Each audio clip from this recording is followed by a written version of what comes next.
looking at Nasdaq really quick on a weekly, right? Go to the next candle. What do we have? We just rocketed down, inside candle, 2 up. Punishing.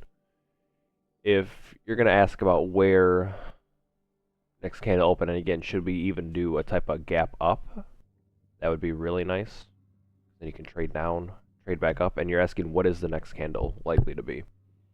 And if you think about every markup or every buy up that you've ever seen in your entire life, just any for however many times that you've seen them personally, how many times have you seen it do a move like this and bait everybody short? How often do you see it reverse on immediately after it blows the high, versus it keeps spewing up, and then just running everything? Just running everything, running everything, running everything. Even when you think it's a top, it's just running everything, running everything. So, if we were to take that same range or some type of open like that, and then draw it out on here on a smaller time frame, you can look at like a 2-hour, for example. So we know FOMC is Wednesday, right? We have what I like to do, mark the end of the week, the next week. You can't have more delivery than this timeline. No matter how high or how low it goes, the x-axis cannot be longer than this. So you know the delivery will stop here next week, no matter what. It has to, because time. So you want to think about what can you use, what could be used to actually, reverse, hold, whatever. And it's really about looking at what's balanced and what's not. So, for example, like this, pretty much being a breakaway, we really don't need to come down, even just this down close candle here, trading underneath this, to then balance off itself here. We really don't even have much of a need to come down into this. So we think about our range that we had on the weekly candle, shorten that to an actual smart time frame. Understanding that even if we do open around here, even up here, we trade down to here, this is still 200 points underneath the open to then power 3 the rest of the week. And this is how you're going to form a weekly candle inside of basically this time to this time here. Again, we don't have the opening price yet. We're doing this before the open specifically. So, not knowing that, you pretty much have to guess where it could end up first, because you don't know the open, so that information isn't there yet. So you can do the same thing like on ES. Go to a weekly. Ask yourself, for every move you've seen, where you literally punish shorts that hard and heavy, that quickly, how often do you see a 2-1-2, for example, if you're going to go back to the strat and go super old school? How often do you see something like that and then kills itself the next candle? It pretty much never does. So you can already anticipate an up move. And if you really want, you could even potentially, depend on where you gap, if you are under the impression that you might even draw a BISI on there, or trading back to opening price. Say you open, gap up a little bit, boom, open a high, close underneath, like you have a whole number like 7,000, for example, you could use, depending on what FOMC and whatever it wants to do, obviously. But if you're going to think about this is going to be an actual, for example, an order block forming, this whole down close candle here, it shouldn't need to trade back up into it. Most of the balancing was already done this week here. It will need to trade back to it eventually, but you want to understand the premise that if it really needed anything more, it would have grabbed it. So you already trading in Monday, you expand the range on Tuesday, and then you run Tuesday's range itself, run the low, go back to run the high, stack daily, also with this old high still, stacked daily, blow through it, BISI, you're very much more inclined to keep continuing and running off this move. So again, even on something like a daily, open, low, potentially maybe even back into this BISI, or even if you want run a previous day low, and then bid it back through. however you think it's going to happen. Again, you want to remember time, your economic calendar, all that other stuff, but when you're first looking at it, you're really just asking, do you see the candle being green or red? And then you're going into smaller time frames to then figure out what that can really look like and figure out a reference point that you might even have for like low of the week or anything there. So even for this, for ES, this being a Thursday time point of reference, this level, this order block here, on Nasdaq, we're not anticipating it to be touched, for example. Like on ES, you wouldn't want to be either, because if you're not going to have S&T, you're going to reference the same point in time that it's going to. So you're going to reference these down close candles here from Thursday, which means Nasdaq would reference those two down close candles from Thursday if there's no S&T. So if you're not anticipating that low of a run on Nasdaq, you probably shouldn't have it on ES. Because then you're asking ES to then go, 80, 85 points to then rally up 100 after. You're asking for a 180 point range in ES. That's a lot harder to look for in that type of move. Because then you're really asking, you're down to 740. You're asking for a rally of near 200. Not as likely, not something you really want to be looking for. So again, you'd anticipate the same time delivery. Maybe even ES wants to run all of this here to then go off low of the week off of this. Now it's a much more realistic range to run because now you're saving 40 to 50 points. You're asking a lot less out of the move. And again, the only time that you wouldn't have these both hit is if there's SMT. So there's not going to be SMT, which is more often than not, if you think about it. You're not inclined to run down here if you're not inclined to run down here like on Nasdaq. But, for example, you have CPI from Friday. You can obviously run CPI's range high, range low, and do something like that, which would make it, again, a great candidate to actually go. Or even like for Nasdaq, you turn this into NDOG gap to then, because it's fair value to rebid it. So that's how you can do that to anticipate what you might be expecting in the delivery.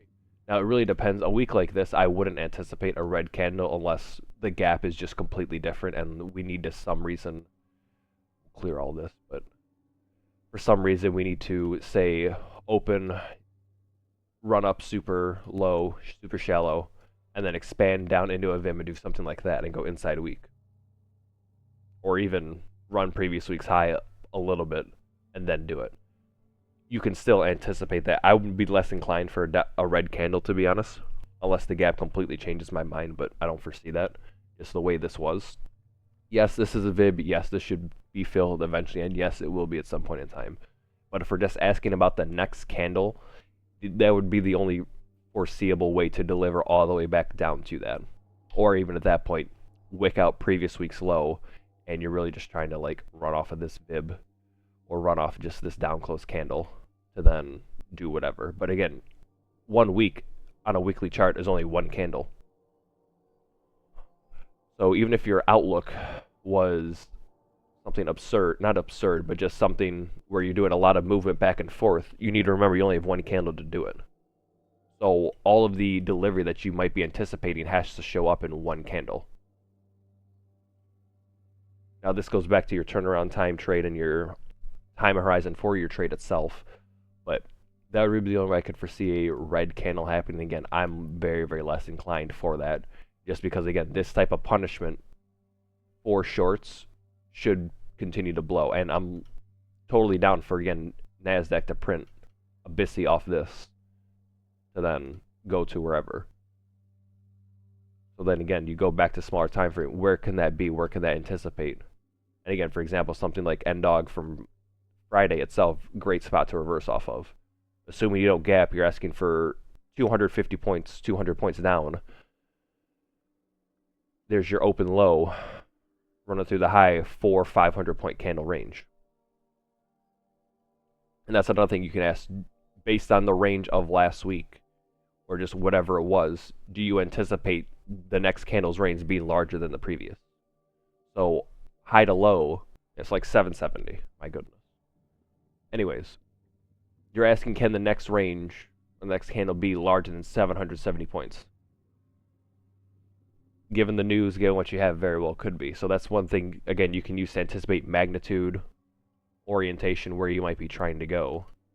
Or even if you really, really want to, you can obviously use standard deviation and all of that stuff there if you wanted to. But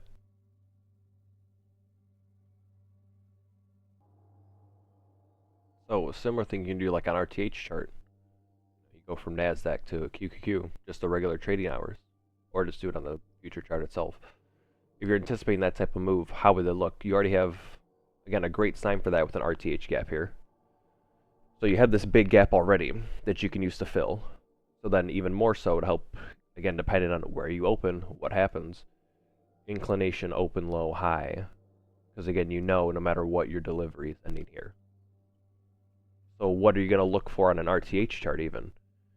And would that translate well from your original idea of, again, this all started from a green, just what's the next candle going to be? Or likely to be, to me. And I'm thinking green candle. So you then again derive how can you get to that conclusion and looking for all that stuff there. But start simple with red or green. Assuming no gap, obviously. New week opening gap is, the biggest thing that it could be. But as you go to like a daily, smaller time frame, the chances of a gap become less and less. So on a 4-hour, you can anticipate what you think your next candle is going to be for your day trade.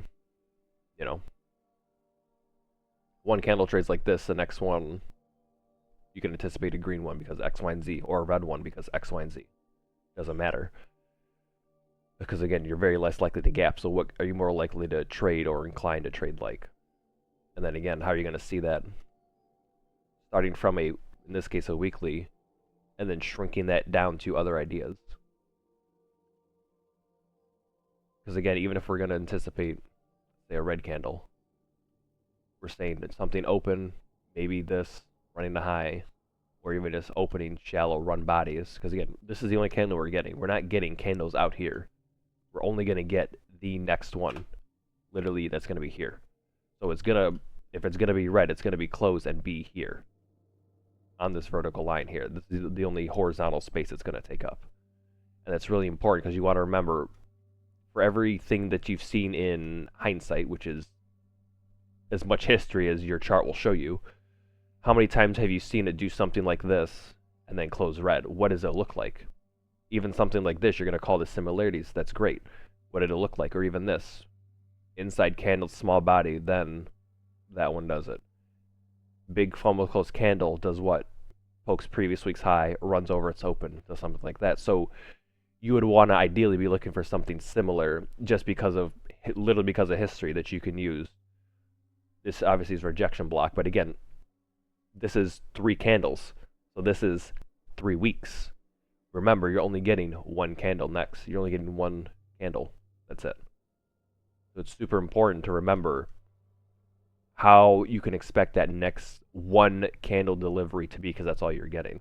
Or even again, what if it's going to set up a stall candle, whatever you want to call it, where you set this a doji, small body, anything, and then the next candle you do it. How would that delivery look like? What would you anticipate for that? Does the economic calendar even agree with something like that, where you can just print it inside candle like that? Those are things that you can be asking to determine what really might be going on. Even something like this, down closed candle, you're anticipating another maybe down closed candle. Closes like this. Okay, what for every swing low reversal that you've ever seen in your existence, what did it look like? What signs do you have that I might want to go to the upside? It's small body in this case. Again, FOMO runs the high, down close. What does it do? Go back and look at it. What does it do? Go back and look at it. So again, as you're going into this candle, if you really think it's going to be red, what is it likely to look like? And then again, go onto a smaller time frame. If you're looking at something like open, high, low, what do you foresee that ending up looking like? And it doesn't line up with the economic calendar. Do you have events that can give you a catalyst to do this on a Tuesday or a Wednesday or whatever it is to open up high? Do you open up, go down low to generate some sell side, pop back into it to trade above the open, and then expand? You know, that could be a scenario that you do, for example. And what would that look like on a weekly? How would you be able to hide days of delivery? And when I say hide days of delivery, I mean you can also look at something like that weekly candle itself. All of the days you open here, you trade, everything gets overridden by basically, you have the open still. All of this gets overridden, and it's just going to show up as a wick. Regardless of the multiple days and the days prior that did all of this shuffling, all overridden and more so hidden by the Friday move in this case. So all that delivery was hidden where it just looks like open, high, low, close. But in that case, it did open, high, low, close all in one thing. How does it hid 4 days of delivery and threw it all into one candle? Because yes, the weekly is all of those days put together. So even then, if you're going to put a red candle like that, could you literally hide days of delivery and do something like that? Again, get a boom, boom, boom. Where all of a sudden, maybe you're bullish Tuesday, or FOMC in this case is super bullish Wednesday and traps everybody, and then Thursday, Friday rolls it over. You could do something like that. And again, what is your economic calendar that can justify or give you that idea? And those are things that you can be looking for when you're trying to anticipate like a weekly outlook.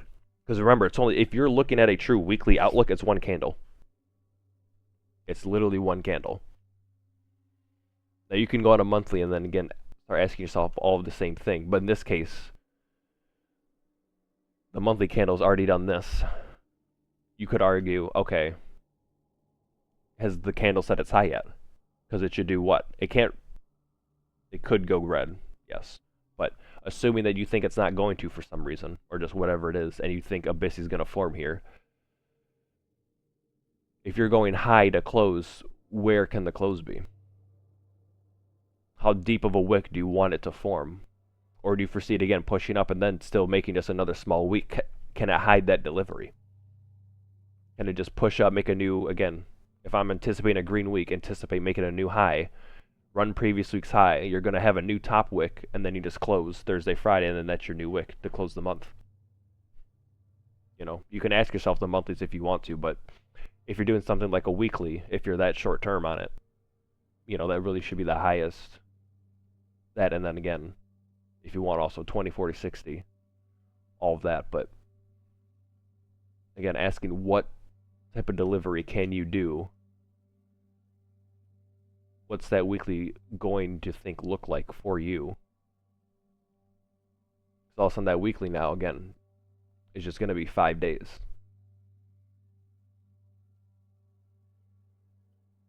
So then what does that look like in 5 daily candles?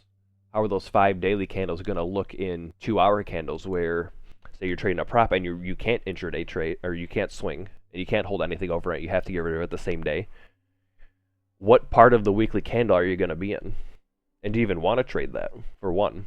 But understanding where you are, what that next candle should look like, even this. Boom, what's the next candle likely to look like? Every time frame you can do this on.